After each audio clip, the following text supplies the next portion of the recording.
প্রণাম মহাকাল স্বামীজি মহারাজ। জয় হো কল্যাণ মস্ত জয় মা।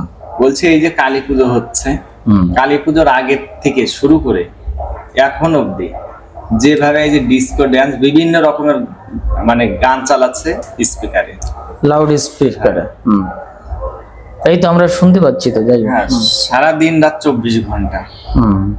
আমিও রাত্রি ঘুমোতে পারিনি। যাই হোক, বলো। এবার বলছি এইটার বিরুদ্ধে কি কোনো স্টেপ নেওয়া যায় কিনা, যায় কিনা বা উচিত কিনা। আর কথা হচ্ছে কালী পুজো দেখতে গেলাম প্রচুর পাবলিক, মানে এই যে গানটা চলছে রাত দিন 24 ঘন্টা, সে তো হবে। হ্যাঁ, এবার কে কোনো প্রবলেম হচ্ছে কি না হচ্ছে জানি না, কিন্তু বিভিন্ন রকম এক একজনা পুজো দেখতে আসছে। এখন তুমি তো গতদিন বোধ হয় রাত্রি 4টে পর্যন্ত না করে, না আগের রাত্রে। হ্যাঁ, আমি পরস্পর দুদিন রাত 4টা অব্দি ঘুরলাম, শান্তভাবে ঘুরে ঘুরে শুধু দেখছি পাবলিক, আমার মতন পাবলিকের যে ওনারা কি করছে। তো পুজো তো মনে হচ্ছে মহারাজ কেউ দেখতে তো আসে না, মানে যার এক একটা মানে এক একজনে একটা ধান্দা নিয়ে দেখে হচ্ছে সব। আচ্ছা, কেউ আড্ডা, অভিজ্ঞতা হলো অনেকে অনেক রকম, অধিকাংশ ক্ষেত্রটাই হচ্ছে আড্ডার জন্য এরকম ব্যাপার। ছেলে মেয়ে ও ভাই বয়স্ক, আসলে কি হচ্ছে এটা? আর আমাদেরকে কালী পুজোর মানে গান যেটা চলছে এটার উপরে কোনো স্টেপ নেওয়া কি যায়? তোমার বড় প্রশ্ন হচ্ছে এটা। হ্যাঁ, এর বিরুদ্ধে কোনো স্টেপ নেওয়া আমাদের উচিত কিনা, বা কোনো প্রতিবাদ করা উচিত কিনা, সহজ কথা। ওকে, খুব সুন্দর, ভালো প্রশ্ন। এবং এটা আমারও প্রশ্ন নয়, আমার ভেতরে তো আমি সেই গত সোশ্যাল মিডিয়া যতদিন এসেছি, 2 বছর 2.5 বছর হলো প্রায়, তো সেখান থেকে আমি কিন্তু কন্টিনিউ, 2.5 বছর নয়, যাই হোক যতটুকু হয়েছে, তো সেখান থেকে আমি কন্টিনিউ বলেই যাচ্ছি। আর ইহার পূর্বে যখন সমাজ মাধ্যমে আসিনি তখনও কিন্তু এই বিষয় নিয়ে আমি কিন্তু সোচ্চার বা বলেছি প্রতিনিয়ত প্রত্যেকটা জায়গায়। আমি একবার শিয়ালদা স্টেশনে এসেছিলাম, তো দেখি একজন আমার সামনে ফেললো, থুতু। আমি এটা কি করলেন জানেন কিনা? কত টাকা জরিমানা? জরিমানাটা বড় কথা নয়, আপনি এখানে থুতু ফেললেন। এইরকম এই মুহূর্তে মনে করুন এখানে 1 কোটি লোক আছে, তার ভেতরে 50 জন থেকে 100 জন যদি থুতু ফেলে, তাহলে 50 জন বা 100 জনের থুতু এক জায়গায় করলে কি পরিমাণ জীবাণুযুক্ত হতে পারে ধারণা আছে? একটা স্টেশন চত্বরে একজন বিড়ি খাচ্ছে, আমি বললাম বিড়ি খাচ্ছেন কেন? পাবলিক প্লেসে, এখানে ছোট ছোট বাচ্চারা থাকে, সবে জন্ম নিয়েছে, বা প্রেগন্যান্ট, বা পেটে ভ্রূণ এসছে, ওই মায়ের শ্বাস প্রশ্বাসে এই বিড়ির ধোঁয়া, ধূমপান করছেন আপনি, সেই ধোঁয়াটা তার শরীরে প্রবেশ করবে, অক্সিজেন পুড়িয়ে দিচ্ছে, অক্সিজেন নষ্ট করে দিচ্ছে। তাহলে কি হচ্ছে? আখেরে আপনি একটা সন্তানকে মেরে ফেলছেন না? অনাগত ভবিষ্যৎকে ধ্বংস করছেন না? এরকম ভাবে বাস, ট্রেন, গাড়িতে একবার তো এরকম হয়েছিল পশ্চিমবঙ্গের বসিরহাট এরিয়াতে। আমার এক গুরু ভাইয়ের বাড়ি আছে, তো সেখানে আমি গিয়েছিলাম। তো গুরু ভাই আমাকে একটা জায়গায় বেড়াতে নিয়ে যাচ্ছিল, অনেক দূরে, ঠিক আছে, সুন্দরবন এরিয়ার দিকে। তো বলে চলো, তো বাসে উঠেছি। বাসে ওঠার পরে আমাকে বসিয়ে দিল, সিটও পেলাম। যাই হোক, তারপরে দেখি কি পাশেই একটা লোক, মধ্যবয়স্ক লোক, বিড়ি ধরালো, টানছে। আমি বললাম আপনি বিড়িটা খাবেন না? মানে ভদ্রভাবে বললাম যে আপনি বিড়িটা খাবেন না, অসুবিধা হচ্ছে আমার। তো টেনেই যাচ্ছে, তো কিছু ভাবছে না। আমি একটা সময় দেখলাম যে এ তো কোনো কথাই শুনছে না, তখন আমি বললাম এই বাস ড্রাইভার, গাড়ি থামাও। তখন তো রুদ্রমূর্তি ছিল বেশি। কি হলো? আমার গুরু ভাই বললো কি হলো বাবা, কি হলো বাবু, কি হলো? মানে কি হবে? টাকা দিয়ে বাসে উঠেছি বিড়ির ধোঁয়া খাওয়ার জন্য? হাই ড্রাইভার, হাই কন্ডাক্টর, বন্ধ করো বাস। কি হলো, কি হলো বাবু, কি হলো? তাহলে এই বিড়ি খাচ্ছে, ভাই আমি নামবো, আমার টাকা ফেরত দাও, আর না হলে এই লোককে নামাও, না বিড়ি খাওয়া বন্ধ করো। তারপরে সে বাস তো দাঁড়িয়ে গেল, খানিকটা স্লো মোশনই চললো আর কি। তারপরে বলে বিড়ি ফেলুন। তো বিড়ি ফেলেছিল বাধ্য হয়ে, সিগারেট বিড়ি ফেলেছিল। তারপরে চলো এবার। তা আমি প্রতিটা মুহূর্তে যুদ্ধ করেছি, আমার যতটুকু সামর্থ্য আছে। আমার তো ভগবানের মতো এরকম শক্তি নেই যে আমি ত্রিশূল দেবো, চক্র দিয়ে পেছনে ঢুকিয়ে দেবো, গলা কেটে দেবো, খড়গ দিয়ে হাত পা কেটে দেবো, মুন্ডু কেটে নেবো, এরকম তো ব্যাপার নেই। কিন্তু আমাদের যতটুকু ব্রহ্ম শব্দ অস্ত্র আছে, আমাদের যতটুকু বিবেক চৈতন্য সত্তা আছে, সেটাও তো ভগবত প্রদত্ত জিনিস, সেটা দিয়েও কাজে লাগিয়ে ধর্ম করা যায়, এটা একটা ধর্মের অঙ্গ। তো যাই হোক, এখন যেটা চলছে দেখো, আমার লেকচারে এখানে কিছুদিন আগে, 2-1 দিন আগে একটা ভালো লেকচার ছিল, খুব ভালো লেকচার ছিল, অনেকে প্রশংসা করেছেন, বলে দারুণ বললেন। ওই যে কি জানো আমার মনে পড়ছে না, যেখানে কালিশি হবে হয়তো, হ্যাঁ হ্যাঁ ওই রকম একটি লেকচার, খুব সুন্দর বলে, ভালো সুন্দর যুক্তিসঙ্গত দারুণ বক্তব্য হয়েছে, দারুণ আলোচনা। কিন্তু মুশকিল হচ্ছে আপনার ওই প্লেব্যাক সাউন্ডটা একটু কম হলে ভালো হতো, তো ওটা তো আমার হাতে নেই, এটা তো চলছে। এই যে আমি কি বলবো, তোমার প্রশ্নের উত্তর আমি অবশ্যই দেবো, তার আগে আমি কালকে রাত্রির কথাটা বলি, পরশু রাত্রির কথা বলি। যন্ত্রণায় ছটফট করেছি, মানে কি ধরনের গান বাজাচ্ছে রাত্রিতে, সারা রাত্রিতে, এটা কল্পনা করা যায় না। আর কালকে রাত্রিতে যাতে মাতাল তালে ঠিক একটা কি সমস্ত গানটা নাচিয়ে কোনো জীবনে শুনিনি।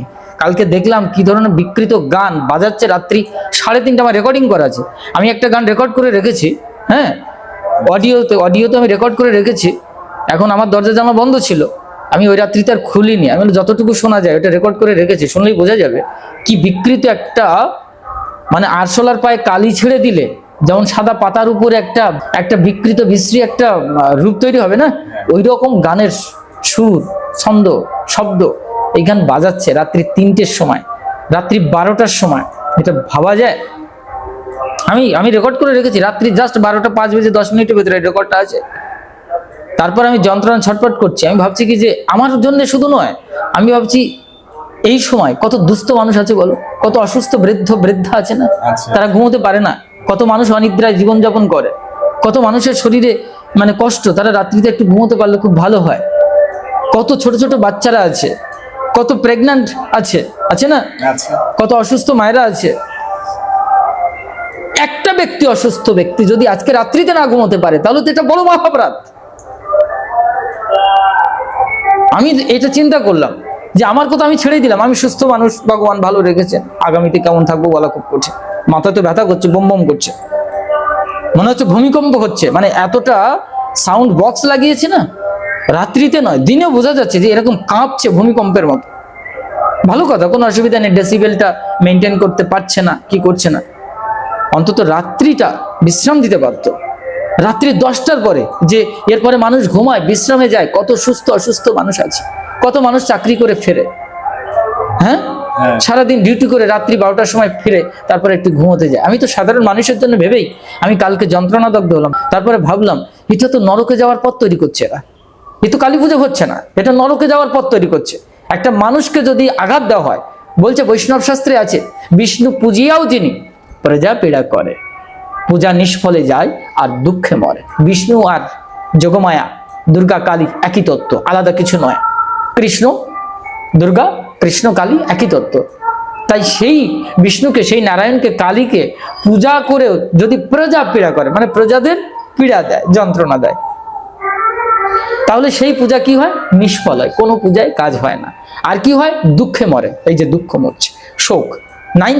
কোভিড-19 যে করোনা ভাইরাস এসেছিল, আমাদের জ্ঞান হওয়া উচিত ছিল, কিন্তু হয়নি, আমরা সতর্ক নই। প্রজাপীড়া কেমন? শাস্ত্রে আছে তুমি কোন নরকে যাবে, কোন পাপের কারণে কোন নরকে যাবে। যদি তুমি সাধারণ প্রাণীদেরকে পীড়া দাও তাহলে তুমি নরকে যাবে। তামিশ্র, অন্ধ তামিশ্র, রৌরব, মহারৌরব ইত্যাদি নরক আছে, সেখানে তুমি যাবে। এই যে প্রজাপীড়া তার ভিতরে একটি। আচ্ছা, রাত্রিতে কত পাখি, সারাদিন তারা ক্লান্ত থাকে, রাত্রিতে বিশ্রাম নেয়। এই যে বাজি ফুটছে না, বোমের মতো বাজি ফুটছে। এই তো কলকাতার একজন আমার ভক্ত মেয়ে, সে বলছে আমি শুনতে পাচ্ছি, বলছে কি আবার শুনতে পাচ্ছি ফোনের ভেতরে, ফ্র্যাকশন অফ সেকেন্ড, মানে এই এই এই এরকম করে একের পর এক বোমের মতো বাজি ফুটছে। আগের দিনও ফুটেছে, তার আগের দিন। বলছে কল্পনা করা যাচ্ছে না, বলছে ভয় আমি 3তলা ছাদের উপরে, সিলেকটায় যে ঘরটা, ভয় পাচ্ছি কখন আমার ঘরের উপরে এসে পড়ে। সব আতঙ্কিত। অ্যাক্সিডেন্ট কিছু মানুষ আছেন, তারা এই সমস্ত জ্ঞান গর্বের কথা শুনতে চান না, জ্ঞান গর্বের ভিতরে প্রবেশ করতে চান না। তাদের ওই একবার জন্ম হয়ে গেছে, তারপরে কি হবে না হবে তার কোনো বিচার বিশ্লেষণ নেই। কিন্তু বহু মানুষ আতঙ্কিত, বহু মানুষ প্রতিবাদ করতে পারছে না, হয়তো তোমার মতো বলতে পারছে না, কিন্তু বহু মানুষ, তোমার মাই আমাকে বলছিল, এই বহু মানুষের ভেতরে এই একটি মানুষ বলছে, মহারাজ এই একজন বলছে না তো, কে যেন বলছিল, তুমি না তোমার মা বলছিল, আমার মনে পড়ছে না এখন, বলছিল যে পাশের বাড়ির লোক বলছে যে মানে থাকতে পাচ্ছি না, এইরকম, মানে একেবারে পাশেই তো, থাকতে পাচ্ছি না। ছটফট করছি যন্ত্রণায়, কিন্তু কিছু করার নেই, তারা বলতে পারবে না না। যে ভাই মাইকটা এখন বন্ধ করো। ওর একার জন্য, একটা পরিবারের জন্য, একটা পরিবার না, এরকম সহস্র পরিবার পাওয়া যাবে, হাজারো পরিবার। তুমি যদি এখন জরিপ করে দেখো, তদন্ত করে দেখো, তাহলে বহু মানুষ বলবে কালী পূজা দুর্গা পূজা নিয়ে আমাদের কোনো মতবিরোধ নেই, কারণ কালী পূজা আমাদের ইষ্টদেবী, ইষ্ট পূজা, দুর্গা পূজা ইষ্ট পূজা, কোনো অসুবিধা নেই। ভগবত পূজা, সনাতনী পূজা, হিন্দুর পূজা, যাই বলুন না কেন, আজকাল হিন্দু বলে সব লাফালাফি করছে। কিন্তু মুশকিলটা হচ্ছে এই যে ডিস্কো গান, এই যে বিকৃত গান 24 ঘন্টা, মানুষ দুপুরে খাওয়ার পর একটু বিশ্রামে যায়, 4টের পরে বাজালে ঠিক আছে, তারপরে রাত্রি 10টা পর্যন্ত, অনেকে রাত্রি 12টা পর্যন্ত পুজো দেখে, তার জন্য মাইক বাজাতে হবে। হ্যাঁ ঠিক আছে, 10টা ম্যাক্সিমাম 11টা, তারপর আর সহ্য করা যায় না। কত বাচ্চারা পড়াশোনা করে না, কত মানুষ আছে গবেষণা করছে, কত মানুষ আছে ধ্যান করছে, কত মানুষ আছে শান্তশিষ্টভাবে প্রকৃতির চিন্তা করছে, কত পাখিরা আনন্দ করতে চায়, কত প্রাণীরা শান্তভাবে রাত্রিতে বিশ্রাম নিতে চায়, তারা কিন্তু ভীত সন্ত্রস্ত। আমি দেখেছি সচক্ষে, দুটো পাখিকে উড়ে যেতে দেখেছি একটা বাজির শব্দে, ডানা ঝাপটাতে ঝাপটাতে চলে গেছে, সেই শব্দটা আমার কর্ণে বিদীর্ণ করেছে। তারা এতটা ভীত সন্ত্রস্ত, এটা তো প্রজাপীড়া। আর এই প্রজাপীড়া করে কোনোদিন ঈশ্বরের পূজা হতে পারে না, সেই পূজার কোনোদিন ফল হতে পারে না, এটা নরকে যাওয়ার পথ তৈরি হচ্ছে। সুতরাং বক্তব্য হচ্ছে কালী পূজা দুর্গা পূজা হোক, আমার যদি আগামীতে ভগবান ক্ষমতা দেয়, তাহলে অবশ্যই আমি স্টেপ নেব। আমি আমার ব্যক্তিগত তরফ থেকে এই কথাটা তোমাকে বলতে পারি। আর তুমি যেটা বলছিলে যে স্টেপ নেওয়া উচিত কেন, স্টেপ নেওয়া অবশ্যই উচিত, বিশেষ করে সাধু সন্তদের স্টেপ নেওয়া উচিত, যারা বড় বড় মঠ মিশন করে আছে। ঠিক আছে, যারা বড় বড় মঠ মিশন করে আছে, বড় বড় প্রতিষ্ঠান করে আছে। অনেকে বলবেন আপনিও তো করে আছেন। না ভাই, আমি বড় বড় মঠ মিশন প্রতিষ্ঠা করিনি, আমার গুরু মহারাজের আছে। এখন যতটুকু আমার পক্ষে সম্ভব আমি ততটুকুই করছি। ঠিক আছে, যদি তোর ডাক শুনে কেউ না আসে তবে একলা চলো রে। আমি ওই সারা জীবনই স্কুল লাইফ, কলেজ লাইফ থেকে ফাইট করতে করতে এই পর্যন্ত এসেছি একলা। এখন হয়তো 2-4 জন মানুষ এসেছে, কিন্তু সবাই আমার মতো নয়। কিন্তু সাধু সন্তদেরকে আমি আহ্বান জানাই, বা তাদের কাছে আমার প্রার্থনা নিবেদন, আর যারা উৎকৃষ্ট মানে জ্ঞানী সমাজ রয়েছে, বুদ্ধিজীবী সমাজ রয়েছে, তাদেরকে আজকে বিচার করবার সময় এসেছে। যারা রাজনৈতিক প্রেক্ষাপটে আইন বিভাগ ডিপার্টমেন্টে রয়েছেন, জাজ ব্যারিস্টার থেকে শুরু করে যারা আইন বিভাগে যারা দায়িত্ব পালন করছেন, তাদের আজকে এখানে দৃষ্টি দেওয়া উচিত। যারা বিজ্ঞান ডিপার্টমেন্টে যারা মন্ত্রী লেভেলে, রাজনৈতিক লেভেলে রয়েছেন, তাদের আজকে এখানে দৃষ্টি দেওয়া উচিত যে সমাজে কি পরিমাণ বিকলাঙ্গতা সৃষ্টি হচ্ছে। হিরোশিমা নাগাসাকি তার উৎকৃষ্ট উদাহরণ। এরপরে আমাদের লজ্জা হওয়া উচিত। একটা অ্যাটম বোম ব্লাস্ট হলে পৃথিবীর কতটা ধ্বংস আনতে পারে, তেমনি প্রত্যেকটা এরকম বাজি, তার যে দূষিত যে বিষয়টি, সেটার দিকে যদি আমরা লক্ষ্য করি, তাহলে একটা অ্যাটম বোমের থেকে কম কিছু হচ্ছে না। আজকে 140 কোটির লোকসংখ্যার এই দেশে কি চলছে কল্পনা করা যায় না। আমার তো মনে হয় সব থেকে বড় ব্যাপার হচ্ছে আধ্যাত্মিকতার, বৈদিক সনাতনী সিদ্ধান্তের বিরুদ্ধে, অর্থাৎ বেদাচারের বিরুদ্ধে এই ভ্রষ্টাচারী সম্পন্ন পূজা হচ্ছে। কারণ কোন ভগবতী বা ভগবানের পূজায় এই ধরনের মন গড়া সিদ্ধান্ত প্রচার মানে এটা ভ্রষ্টাচার, অপসম্প্রচার, এটা নিষ্ফল পূজা। এটাকে হতে হবে বৈদিক তন্ত্র সাপেক্ষে, নিয়ম সাপেক্ষে, বিধি নিয়মের সাপেক্ষে হতে হবে। যদি তা না হয়, তাহলে অবশ্যই ইয়ার বিরুদ্ধে স্টেপ নেওয়া উচিত। তা না হলে শব্দ দূষণ থেকে শুরু করে পরিবেশ দূষণ, অক্সিজেন নষ্ট হয়ে যাচ্ছে, আর অনেক কিছু দূষণ হয়ে যাচ্ছে। মানুষের মস্তিষ্ক অশান্ত হয়ে যাচ্ছে, বিকৃত হয়ে যাচ্ছে, মানুষ অসুস্থ হয়ে উঠবে। কোটি কোটি মানুষ বিভ্রান্ত হয়ে যাচ্ছে, ইয়া কিছু বুঝতে পারছে না। আজকে ভাবছে কি 4 দিন আনন্দ করছি, মানুষ উৎসব করছি, আমরা মানুষ উৎসব করছি 4 দিন, ঠিক আছে, এমন আর কি হবে। কিন্তু না, এই যে কত বড় ক্ষতি হয়ে যাচ্ছে বছরকে বছর, বছরে বছরে, তা সেটা কল্পনার অতীত। আর এমনি তো ময়লা আবর্জনা, এর প্রশ্ন তো রাখলেই এখন বোঝা যাবে যে কি পরিমাণ হচ্ছে। মারাত্মক বিপর্যয়ের দিকে চলে গেছে। নদীতে প্রচুর পরিমাণে নোংরা জমছে, মানুষের এই অসামাজিক চিন্তা ভাবনার কারণে, অসামাজিক কার্যকলাপের কারণে। অথচ আমরা মানুষ সামাজিক, আমরা তো পারস্পরিক, আমরা একে অপরের সুখী দেখতে চাই, শান্তিতে থাকতে চাই, ভালো থাকতে চাই। কিন্তু সেটা কি হচ্ছে বাস্তবিক পক্ষে? সামান্য সুখের জন্য যদি বিরাট বড় একটা দুঃখ তৈরি হয়ে যায়, সেটা তো ভালো জিনিস নয়। আর কালী পূজা, দুর্গা পূজা এটা শুধুই উৎসব নয়। আর উৎসব মানে এই ধরনের বিকৃতকরণ নয়। উৎসব তোমার মন গড়া সিদ্ধান্ত নয়, ইহা সাধনার সাথে সম্পৃক্ত বিষয়, সাধনার সাথে সমাশ্রিত। সুতরাং এটা তোমার মন গড়া সিদ্ধান্ত চলবে না, এটা বৈদিক আচারে হতে হবে। এবং ভারতবর্ষের যে সমস্ত ব্রাহ্মণ সমাজ, অর্থাৎ উৎকৃষ্ট যোগী ঋষি সাধু মহাত্মাগণ রয়েছেন, তাদের সিদ্ধান্ত অনুসারে এই পূজা পার্বণ অনুষ্ঠান উৎসব হোক আর যেটাই হোক না সেটা পালিত হতে হবে এবং নির্দিষ্ট সিস্টেমের ভেতরে হতে হবে। তা যদি না হয় তাহলে এটা আইন বিরুদ্ধ হয়। এটা অ্যাকচুয়ালি আইন বিরুদ্ধ হচ্ছে। আইনে কোথাও কোথাও বলেছে এই ডেসিবেলের ভেতরে তোমরা গান বাজাবে কি মিউজিক করবে, কিন্তু পুরো এই ধরনের আধুনিক বা ডিস্কো এই ধরনের যে সমস্ত আল্ট্রামডার্ন যে সমস্ত বিকৃত ছন্দের গানগুলো এসেছে, বিকৃত শব্দের গান, সেটা কালী পুজোর সঙ্গে যায় না, দুর্গাপূজার সঙ্গে যায় না, কৃষ্ণের সঙ্গে যায় না। কিছুদিন আগে, কয়েক বছর আগে একটা গান বেরিয়েছিল না, বলিউডে না কোথায়, হলিউডে না টলিউডে কোথায় একটা গান বেরিয়েছিল না, যে কৃষ্ণকে হরে কৃষ্ণ নিয়ে করেছিল। তাই সেখানে এই একটা প্রতিষ্ঠান, আমি নাম নিয়ে বলছি না, সেই প্রতিষ্ঠান কিন্তু তার বিরুদ্ধে মামলা করেছিল সেই গানটাকে, সেই সিনেমাটাকে বাতিল ঘোষণা করবার জন্য, যাই সেই গানটাকে বাতিল করবার জন্য, বলে এটা হরে কৃষ্ণ নাম নিয়ে, আমাদের প্রভুর নাম নিয়ে এই ধরনের বিকৃত কোনো ছবিতে এরকম বিকৃত ভাবে বিকৃত সুরে করা যাবে না, এটা আইন বিরুদ্ধ।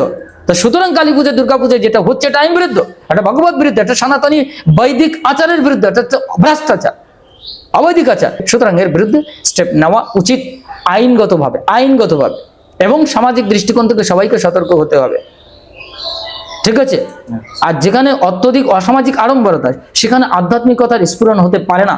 আধ্যাত্মিক জগৎ একটি সূক্ষ্ম জগৎ, অতীন্দ্রিয় জগৎ, তাকে এতটা সারল্যতার ভেতরে আমরা ফিল করতে পারি। এটা একটি প্রেমাত্মিক জগৎ যা অত্যন্ত সূক্ষ্ম, একটা বাচ্চা হরিণের মতো, একটা টোকা লাগলেই পালিয়ে যাবে।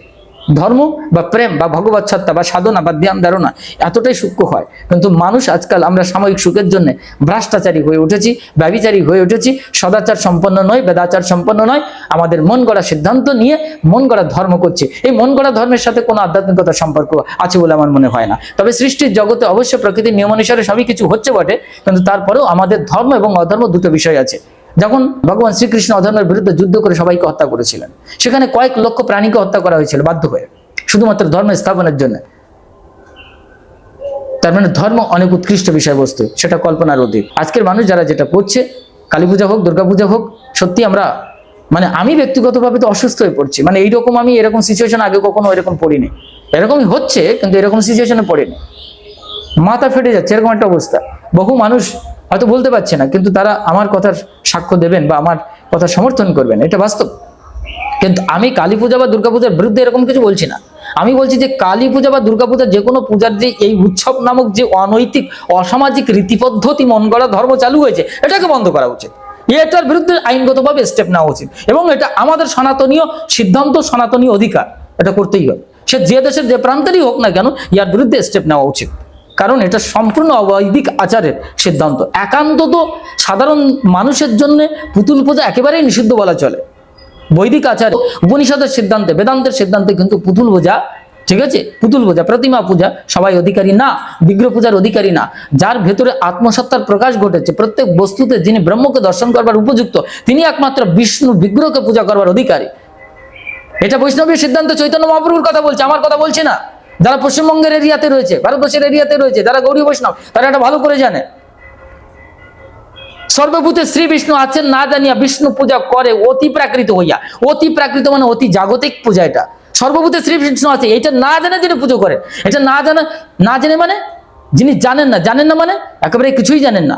আর জানা মানে কিরকম বলে বোধে আনা, তিনি সর্বভূতে প্রত্যেকটা অ্যাটমিক পরমাণুতে ভগবানকে দর্শন করবেন আধ্যাত্মিক যোগশক্তির বলে। এই মুখে মুখে বললে হবে না ভগবান সর্বত্র, গড ইজ এভরিওয়্যার, এটা মুখে বললে হবে না।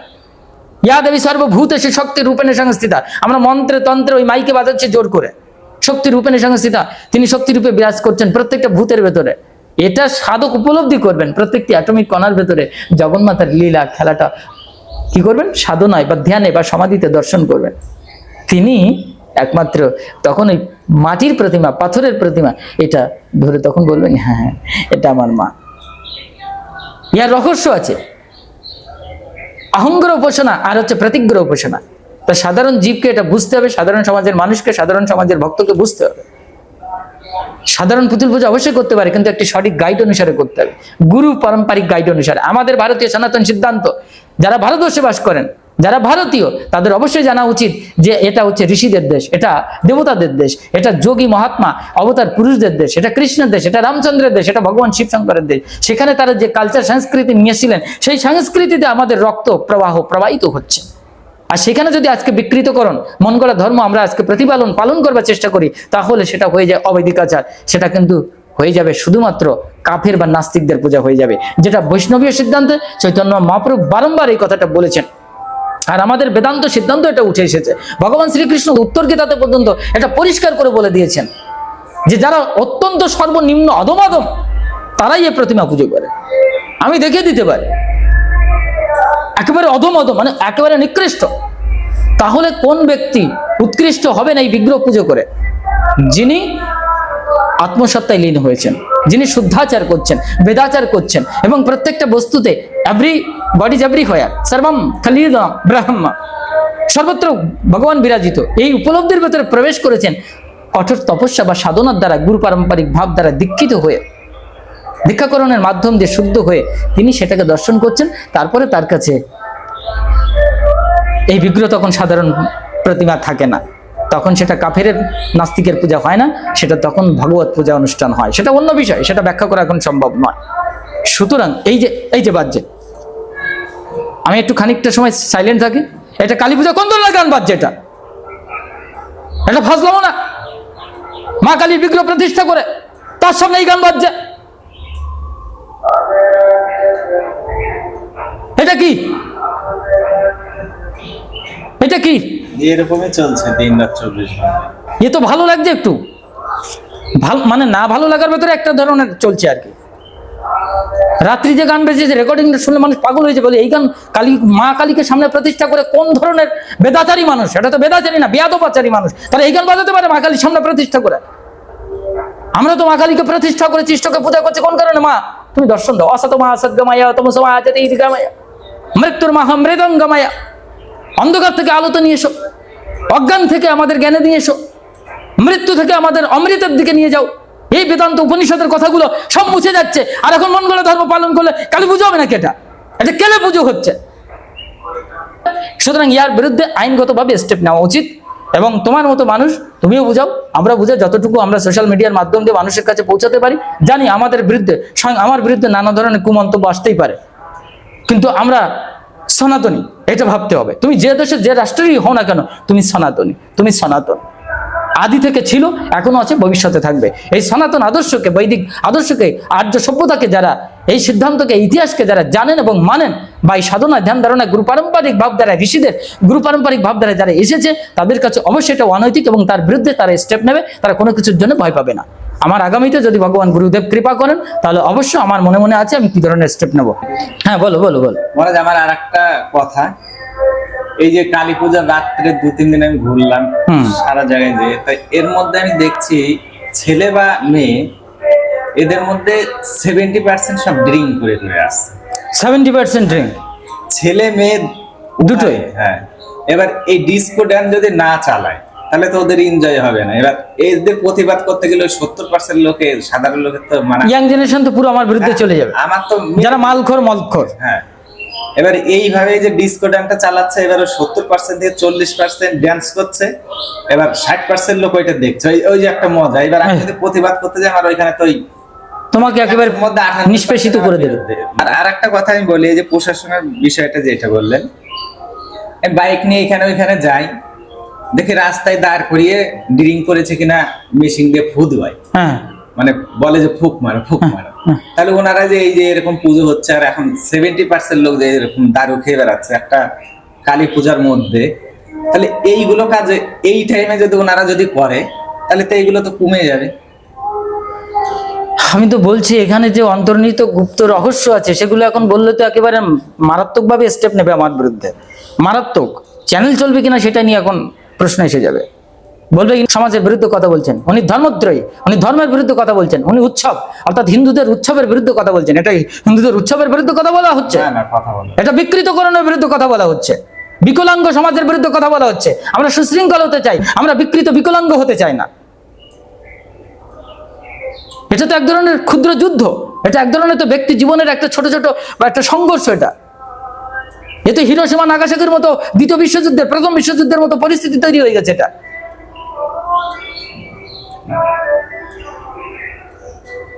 এটা রাজনৈতিক, প্রশাসনিক, আইনগত যে সমস্ত ডিপার্টমেন্ট রয়েছে, সমস্ত জায়গা থেকে শুরু করে নিম্ন শ্রেণীর প্রত্যেকটি সাধারণ মানুষ যারা এটা করছেন, তাদেরকেও সতর্ক আমি হতে বলছি। তারা হয়তো একবার এটা পারবে না, ক্রমান্বয়ে এটাকে চেষ্টা করতে হবে, বোঝবার চেষ্টা করতে হবে যে আমি কোন প্রান্ত থেকে এটা বলছি। আপনার সাময়িক আনন্দ একটা সভ্যতাকে নষ্ট করে দিতে পারে। আপনার সাময়িক আনন্দ একটা রাত্রিতে বৃদ্ধার ঘুম কেড়ে নিচ্ছে। আপনার সাময়িক আনন্দ কি করছে? একটা মানুষের মস্তিষ্ককে নষ্ট করে দিয়ে আরজি করের মতো ঘটনা ঘটিয়ে দিচ্ছে।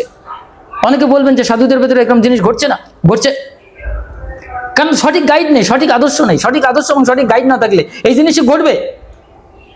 আমাদের সমাজ জীবনে একটা গাইড অবশ্যই প্রয়োজন আছে। একটা মানুষ, একটি সন্তান বড় হয় কিভাবে জানো? তিনটে জিনিসের কারণে বড় হয়। একটা হচ্ছে তার পূর্ব বংশের যে সমস্ত শক্তি, অর্থাৎ পূর্বপুরুষের একটি শক্তি, পূর্বজন্মের শক্তি। আরেকটি হচ্ছে তার পিতামাতা, আরেকটি হচ্ছে পরিবেশ। এই পিতামাতার সঙ্গে যাবে পিতামাতা প্রথম গুরু, আর দ্বিতীয় গুরু হচ্ছে যিনি ব্রহ্মজ্ঞান প্রদান করবেন, যিনি দীক্ষা গুরু। আর পরিবেশ অর্থাৎ এই circumstances, man is the victim on circumstances. মানুষ পরিস্থিতির শিকার, মানুষ পরিস্থিতির উপরে বড় হয়। তোমাকে যদি এখন ওই জঙ্গলে রাখা হতো ভূমিষ্ঠ হওয়ার পরে, তা তুমি আর বাবা মা বলতে না, তুমি ওই বাঘের আর শিয়ালের হুক্কা হুয়া বলতে। তার মানে কি বিষয় দাঁড়াচ্ছে যে তোমাকে শিক্ষিত হতে হবে। আমি একটা মানুষ হয়েছি মানে এই যে 4 হাত পা আছে, কিন্তু দেখতে শুনতে মানুষের মতো হলেও কিন্তু খানিকটা 4 পেয়েই মনে হয়। তার আদব কায়দা, তার আচার অনুষ্ঠান, এটা সভ্যতার প্রসার না। এটাকে আসল সভ্যতা বলে না। এই যে জেনজি, এই যে ইয়াং জেনারেশন যেটা এসছে, অত্যন্ত বুদ্ধিমান, অত্যন্ত সুচতুর। তারা ইন্টারনেটের দুনিয়াতে অত্যন্ত মেধাবী, স্মৃতি শক্তি সম্পন্ন, সবই ঠিক আছে। কিন্তু যে মেধা আমাদের ভবিষ্যৎ প্রজন্মকে বাঁচিয়ে রাখতে পারে না, যে মেধা শক্তি, যে চিন্তা শক্তি, যে ক্রিয়া শক্তি, যে উৎসব, যা আমাদেরকে ক্ষণস্থায়ী সুখ প্রদান করার পরে দীর্ঘস্থায়ী একটা গ্লানি নিয়ে আসে, দুঃখ যন্ত্রণা নিয়ে আসে, বিকৃতকরণ নিয়ে আসে, বিকলাঙ্গতা সৃষ্টি করে, তা সেই রকম আনুষ্ঠানিক উৎসবের কি প্রয়োজন আছে? যা অক্সিজেনকে নষ্ট করে দেয়, যা শব্দকে দূষিত করে, যা অন্যান্য প্রাণীদেরকে ভয়ে ভীত সন্ত্রস্ত করে দেয়, তাহলে সেটা দিয়ে কি হবে? আমরা শান্তি চাই। সহজ কথা হচ্ছে, ধর্ম মানে কিন্তু শান্তি প্রতিষ্ঠার একটি উত্তম বিষয়বস্তু। আধ্যাত্মিকতা মানে তুমি প্রশান্ত হও, পরম আনন্দ লাভ করো, নিজের নিজত্বের সঙ্গে তুমি পরম প্রেম রসাস্বাদন করো, আত্মা রাম হয়ে ওঠো। ভগবতী কি করছেন? কালী, দুর্গা, যেই হোক না কেন, অসুরকে নিধন করছেন। তার মানে কি? এই পূজাটা কিসের কারণে? অসুরত্বের বিরুদ্ধে সুরত্ব, অর্থাৎ দেবত্বের জাগরণ। অর্থাৎ তোমার ভেতরে দেবত্ব, ডিএটি, দেবত্বকে জাগ্রত কর, দেবতাকে জাগ্রত কর, তোমার ইষ্ট দেবতাকে জাগ্রত কর। মদ খেয়ে কোনোদিন মা কালী ইষ্ট দেবতাকে জাগ্রত করা যায় না। তন্ত্রাচার পদ্ধতিতে যে মদের কথা উঠে এসেছে এরকম নয়, সে মদ আলাদা বিষয়বস্তু। যাক, সেটা এখন ডিটেল ব্যাখ্যা করবো না। আজকে এই পর্যন্ত।